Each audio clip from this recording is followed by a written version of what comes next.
Welcome to Cancelled. Chapter 17. Oxygen got sucked out of the room. Evie.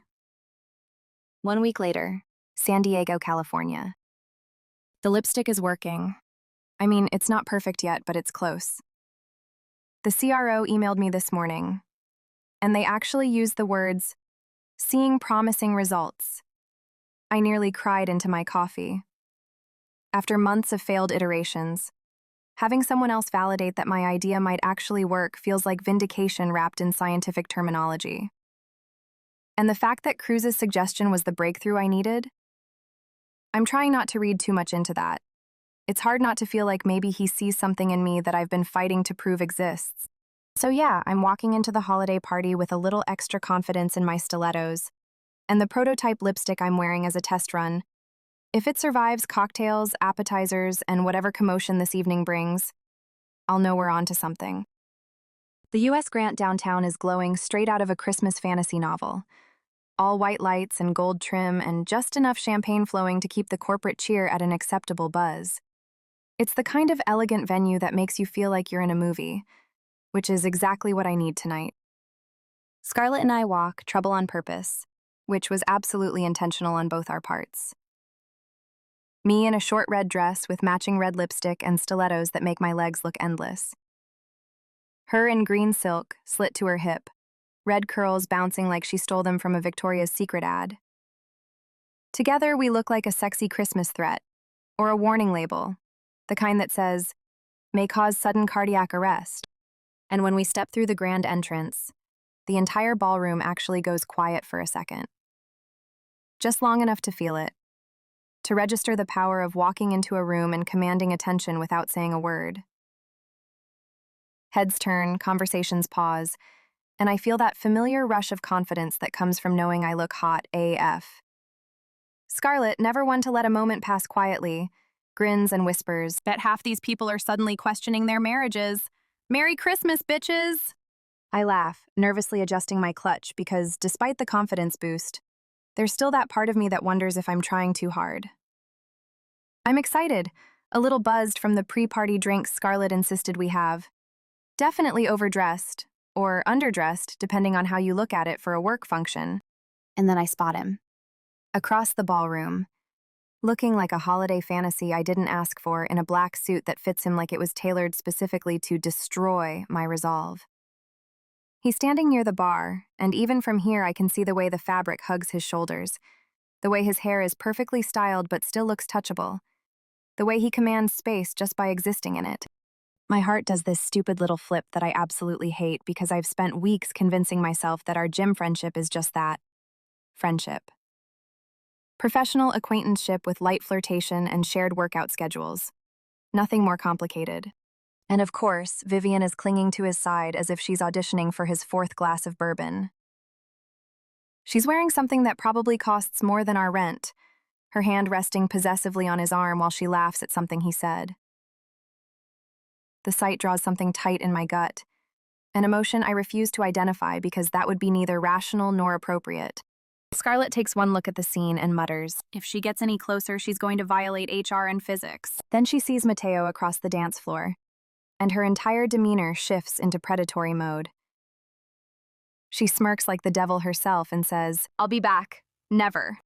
She's gone in a flash of green silk and unfiltered intentions, leaving me standing alone with my thoughts and the uncomfortable realization that I might have dressed up tonight with someone specific in mind. I smile, genuinely happy for her. Then I'm alone at a company holiday party, 2 drinks in, and there it is again. The quiet sting I promised myself I wouldn't feel anymore. I take a sip of champagne and remind myself that I'm here to celebrate a good year. I'm not here to pine after my CEO or to feel sorry for myself because he's talking to someone else. I'm better than that. I'm stronger than that. I'm definitely not going to spend the evening analyzing his body language from across the room like some kind of corporate stalker. But even though I tell myself this, I can't quite look away. Cruz. I spotted her the second she arrived. Like the oxygen got sucked out of the room, and every head turned instinctively, mine included. She was with her friend, the red-headed bombshell I saw her with that night at the Saddle Bar, both of them walking in like they owned the place. And maybe they did. I need to go to her, but I'm stuck doing my CEO duties. Vivian is latched onto my arm like she thinks proximity equals promotion, and I'm doing my best to be the good CEO. But every response feels automatic, like I'm running on some kind of professional autopilot, while my real attention is completely elsewhere. Because I can't stop seeing her. Evie. She looks devastating in that red dress, legs for days, lips I'm not strong enough to look at directly. The entire ensemble molded to her like it was genetically engineered to destroy my ability to think clearly.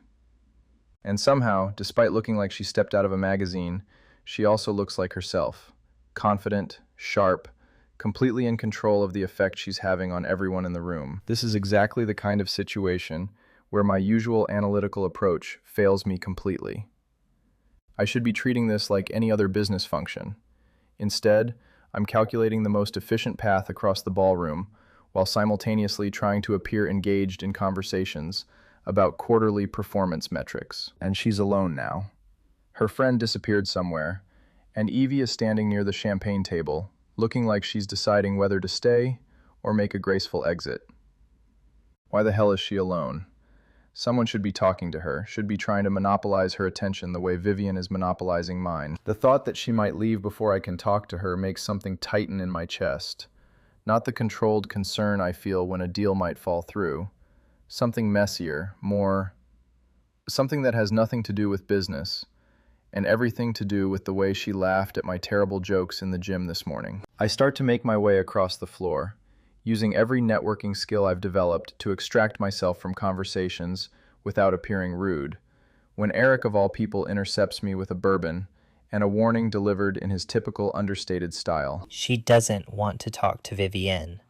Neither do I. Take the hint. He peels Vivian off me with some bullshit line, and suddenly I'm free to follow the impulse I've been fighting all evening.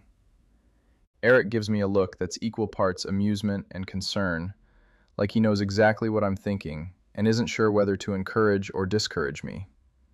But I'm already moving, finally able to stop pretending I'm focused on anything other than getting to her, finally able to abandon the careful professional facade that suddenly feels suffocating. For once, I'm not going to overthink this or analyze the potential consequences or worry about maintaining appropriate boundaries. I'm just going to walk over there and talk to the woman who's been occupying entirely too much space in my head.